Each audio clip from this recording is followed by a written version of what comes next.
Halo teman-teman semuanya, selamat datang di channelku ya. Ini adalah video pertamaku.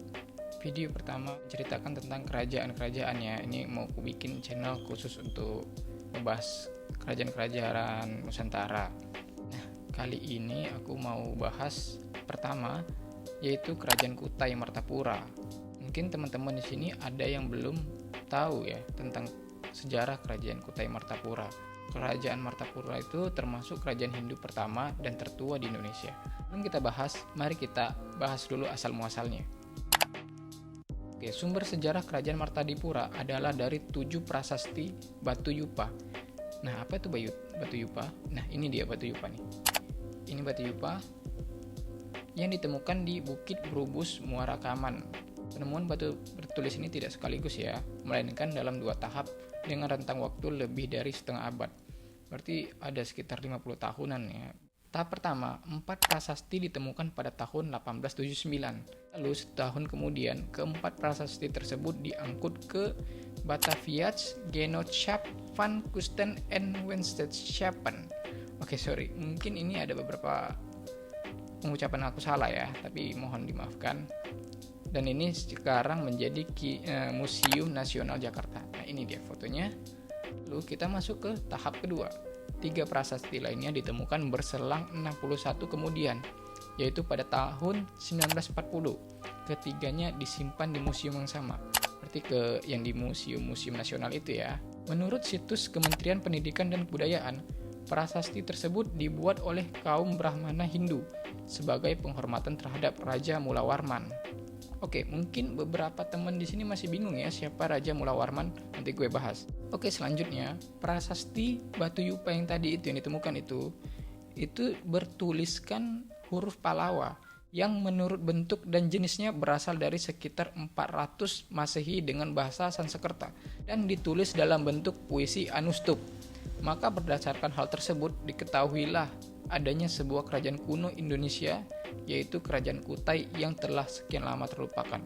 Terletak di Kalimantan Timur, tepatnya di hulu sungai Mahakam, Kabupaten Kutai. Tidak diketahui secara pasti angka tahun berdirinya, para ahli hanya dapat menduga bahwa Kerajaan Kutai setidaknya sudah ada sejak abad ke-5 Masehi. Hal ini dapat dilihat dari jenis hurufnya yang berasal dari India Selatan, yang banyak ditemukan di daerah itu. Dalam waktu yang relatif sama, dan nama Kutai sendiri digunakan untuk menyebut kerajaan yang dianggap paling tua, dan karena ditemukannya prasasti berada di Kabupaten Kutai. Selanjutnya, berdasarkan prasasti tersebut, kita dapat mengetahui bahwa pada saat itu sudah 3 generasi berkuasa di Kerajaan Kutai. Oke, yang pertama adalah kakek Mulawarman. Nama kakek Mulawarman ini yaitu Kudungga. Nah, ini mungkin di sini teman-teman mungkin harus agak simak sedikit ya. Kudungga itu mempunyai anak, Aswawarman. Terus Aswawarman sendiri mempunyai 3 orang anak, salah satunya adalah Mulawarman. Berarti Mulawarman ini dia tertulis di batu prasasti Yupa tadi. Yang menarik dari prasasti tersebut menyebutkan Aswawarman sebagai pendiri keluarga kerajaan. Berarti di prasasti itu si Kudungga ini belum ada ditulis di prasasti Yupa itu. Dan bukan Kudungga yang dianggap sebagai raja pertama. Hal ini menjadi tanda tanya besar dalam sejarah Kerajaan Kutai. Kita masuk ke pembahasan penamaan. Nama kerajaan tertua di Nusantara yang umumnya diketahui oleh khalayak adalah Kutai. Ya.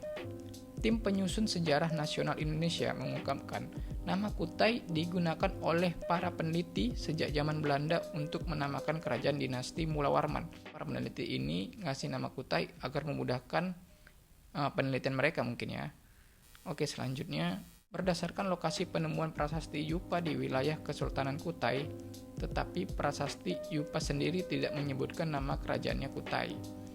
Dikutip dari sumber Wikipedia, hasil kajian yang dilakukan oleh J.G. de Kasparis tahun 1949, Yupa-Yupa di kawasan Muara Kaman yang diduga kuat sebagai peninggalan peradaban Kutai Martapura.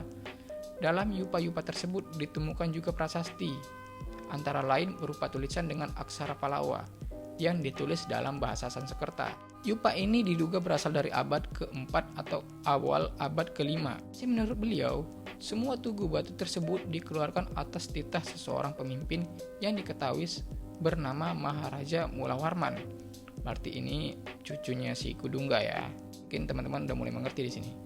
Mulawarman diduga kuat adalah orang Indonesia atau Nusantara pada saat itu karena nama kakeknya, yakni Kudungga. Ada juga di situ yang menyebut Kudunga atau Kudungga adalah nama asli Nusantara. Kudungga inilah yang diyakini cikal bakal pemimpin pertama kerajaan Kutai Martapura. Oke, sekarang kita masuk ke pembahasan raja-raja Kutai Martapura. Raja pertama adalah Maharaja Kudungga. Pada awalnya, Kutai Martapura yang dipimpin oleh Kudungga belum berkependudukan sebagai raja. Jadi zaman dulu itu si Kudungga ini belum berkependudukan sebagai raja, tapi dia sebagai pemimpin komunitas atau kepala suku lah di sana ya. Kutai Martapura pada masa Kudungga belum mempunyai sistem pemerintahan yang teratur dan sistematis. Lalu nama Maharaja Kudungga dimaknai sebagai nama asli orang Nusantara yang belum dipengaruhi oleh budaya India. Pada awalnya, kedudukan Kudungga adalah sebagai kepala suku. Oke, di sini kita paham ya bahwa dulu itu dia di sana belum ada sistem kerajaan, masih kepala suku di sana. Setelah masuk pengaruh Hindu ke Indonesia, kemudian ia mengubah struktur menjadi kerajaan dan dirinya menjadi raja. Oke, selanjutnya raja kedua, Maharaja Aswawarman. Dikutip dari sumber Kementerian Pendidikan dan Kebudayaan, Aswawarman adalah raja pertama kerajaan Kutai yang bercorak Hindu. Ia juga diketahui sebagai pendiri dinasti kerajaan Kutai sehingga diberi gelar Wangsakerta yang artinya pembentuk keluarga. Aswawarman memiliki 3 orang putra dan salah satunya adalah Mulawarman.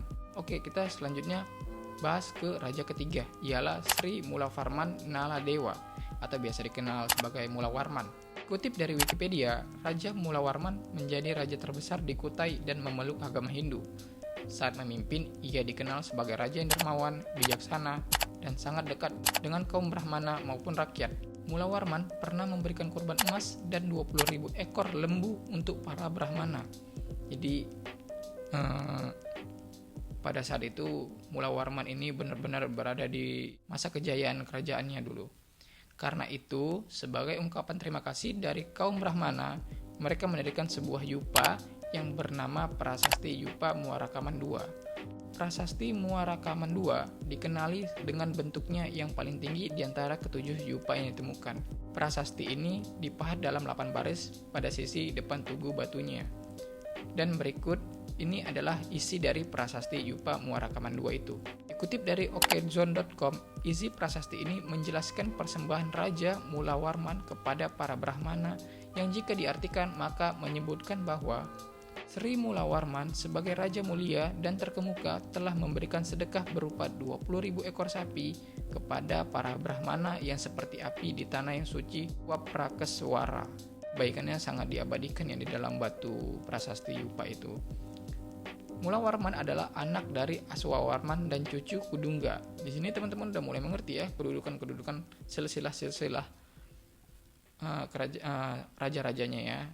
Jadi raja pertama Kudungga, raja kedua Kudungga punya anaknya namanya Aswawarman. Aswawarman menjadi raja kedua. Aswawarman mempunyai anaknya namanya Mulawarman dan anak ketiganya ini menjadi raja ketiga juga. Kudungga sendiri diduga belum menganut agama Hindu pada masa itu. Mulawarman pernah melaksanakan upacara Aswameda. Mungkin teman-teman di sini ada yang belum tahu apa itu upacara Aswameda, yaitu dengan melepas seekor kuda putih untuk menentukan seberapa jauh tapak kuda tersebut dapat diikuti untuk menentukan wilayah kekuasaan kerajaan. Jadi pada zaman dulu itu mereka itu ada upacara Aswameda untuk menentukan batas waktu wilayah negara dengan cara melepaskan kuda. Jadi kuda itu bebas mau lari kemana, mau lari utara atau ke selatan, dan sejauh mana kuda itu berhenti, maka disitulah batas wilayah negara atau kerajaan tersebut. Oke, kita masuk ke pembahasan masa kejayaan kerajaan Kutai Martapura. Berdasarkan Prasasti Yupa dapat diketahui bahwa kerajaan Kutai mencapai puncak kejayaannya pada masa pemerintah Raja Mulawarman, yaitu raja ketiga ya. Mulawarman disebut-sebut sebagai raja yang memiliki budi pekerti yang baik dan kuat pada saat itu. Sebagai keturunan Aswawarman, Mulawarman juga melakukan upacara Pradyastoma, yaitu upacara pensucian diri dalam agama Hindu. sebelum seseorang masuk dalam agama Hindu atau menjadi anggota suatu kasta ya. Saat itu, pada masa pemerintah Mula Warman, upacara penghinduan ini dipimpin oleh pendeta atau kaum Brahmana. Hal ini membuktikan bahwa kemampuan intelektualnya tinggi. Jadi benar-benar mereka itu udah mulai sistematis ya di sana ya, zaman dulu itu. Karena bahasa Sanskerta bukanlah bahasa rakyat sehari-hari. Selain itu, di bawah kekuasaan Raja Mula Warman, kehidupan ekonomi kerajaan mengalami perkembangan pesat dan sektor pertanian, perdagangan karena letaknya sangat strategis. Mungkin karena letaknya dari Kalimantan, daerah dekat pesisir, ke Sulawesi, ke kanan Sulawesi, ke bawahnya Jawa. Tarik ke atas lagi ke Filipina. Mungkin di situ berhubungan diplomasi dengan kerajaan-kerajaan lain. Kita memasuki ke akhir kerajaan Kutai Martapura. Dikutip dari Geniora, setelah peninggalan Raja Mula Warman, kerajaan Kutai perlahan mengalami kemunduran. Selain itu, ketika masuk dan berkembangnya pengaruh kebudayaan Islam, yaitu kerajaan Kutai Kartanegara. Berarti ini Kutai Martapura ini adalah kerajaan Hindu pertama, lalu kerajaan Kutai Kartanegara adalah kerajaan Muslim atau Islam ya. Saat itu terjadi ekspansi Kutai Kartanegara ke Kalimantan Timur dan terjadi perebutan wilayah kekuasaan. Jadi faktor-faktor kemunduran kerajaan Kutai ialah karena sudah meninggalnya Raja Mula Warman saat itu. Terus ditambah ada ekspansi dari kerajaan Kutai Kartanegara dan terjadi perebutan kekuasaan. Setelah masa pemerintahan Raja Mula Warman berakhir, kerajaan Kutai dipimpin oleh Maharaja Dharmasatya. Raja Dharmasatya ini adalah raja ke-21 ya, langsung lompat kita. Sejak saat itu, kerajaan Kutai dinyatakan runtuh karena terjadi perebutan kekuasaan antara kerajaan Kutai Martapura yang mayoritasnya pemeluk agama Hindu dengan kerajaan Kutai Kartanegara pemeluk agama Islam. Kerajaan Kutai Martapura berakhir saat rajanya yang bernama Maharaja Dharmasatya terbunuh dalam peperangan di tangan Raja Kutai Kartanegara ke-8, itu Pangeran Sinum Panji Mendapa. Perlu diingat bahwa Kutai Martapura berbeda dengan kerajaan Kutai Kartanegara ya. Raja Aji Pangeran Sinum Panji kemudian berhasil menyatukan kedua kerajaan tersebut. Kemudian nama kerajaan diubah menjadi Kerajaan Kutai Kartanegara ing Martadipura. Gimana menurut teman-teman? Apa perlu aku bahas ini tentang kerajaan Kutai Kartanegara? Kalau mau silakan komen. Oke, sekian video kali ini mengenai kerajaan Kutai Martadipura. Kalau ada salah atau revisi boleh tulis di kolom komentar, kita diskusi ya. Jangan lupa like, komentar, and subscribe. Thank you.